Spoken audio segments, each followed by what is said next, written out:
پاچا کاموال دومره سپک دی، دومره احمق شو، دومره ناپوهه دی چې هغه د اسلامي امارات مشرانو ته کنځلې کوي یا توهین ورته کوي او هغې پسې لیفونه جوړوي. ولې دروغ وایئ؟ ولې د دروغو پوسټونه کوئ؟ تاسو یو ځل تحقیق وکړئ، د دې خبرې معلومات وکړئ چې دا حقیقت لري که نه لري. په دې در سره خبرې کوم. ګورئ افغانانو، د دې نه مخکې تاسو وکړئ، د یو څو میاشتې مخکې د جنرال موبیل صاحب سره زه لایف رالم په ټیک ټاک کې چې رالم اسې مهربان خالي او عادي ګپ شپ هم لګو سره د وطني خبرې هم کولې، نور سیاست باندې خبرې نه وي.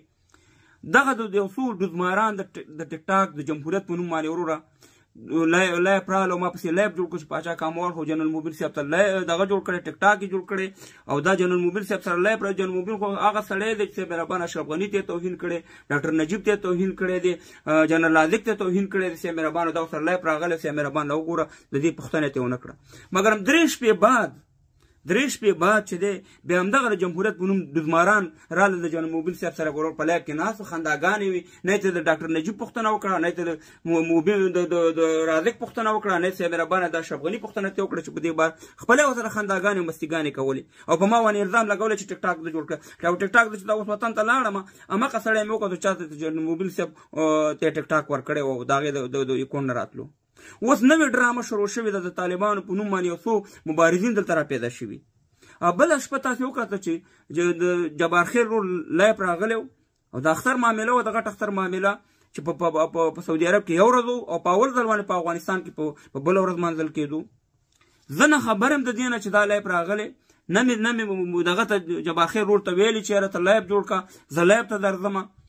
زه لایف نه خبر نوم چې هغې لایف کې مخکې څه شی ویلي، خو لایف شروع دلته او سې مهربانه زه چې څنګه د دې لایف ته ورداخل شوم ما ته دغه راولېږلو چې لایف ته راوخېږه او په هغه لایف کې یوازې زه نه وم، په هغه لایف کې هغه اشخاص وو چې د لونګین پیدا محمد رور، پولیس رور، نور ټول دغه خلک دي چې د طالبانو یا د دې اوسني حکومت دا ملاتړ یې کوي په دې ټیک ټاک او په دې سوشل میډیا کې.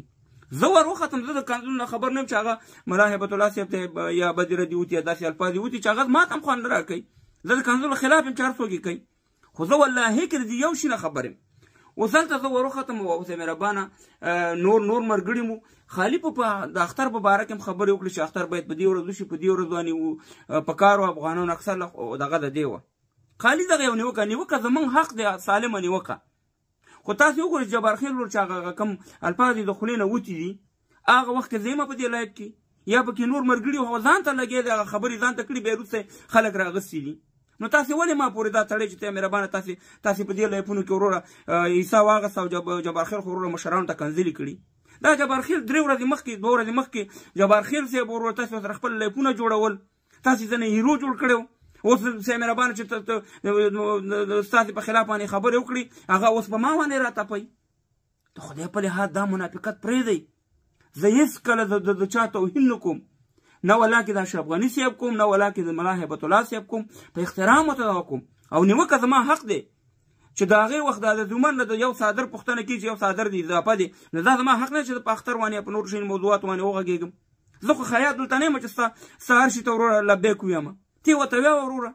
زه دغه مشران دي، زه هم ورته احترام کوم، ته هم ورته احترام کوم.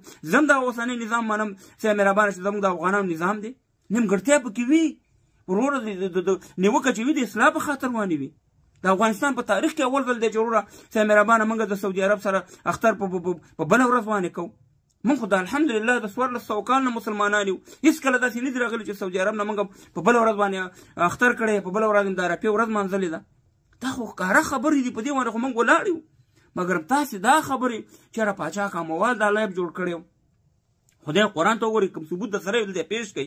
باقي د لایف دلته ورتګ چې وو هلته نور افغانانو مو یوازې زه نه ومه، که ما داسې یو خبرې کړي، توهین مې کړی یا خدای نخواسته کنځلې مې کړي یا بد رد مې ویلي، نو تاسې بیا په ما باندې نیوکه هم کولی شئ.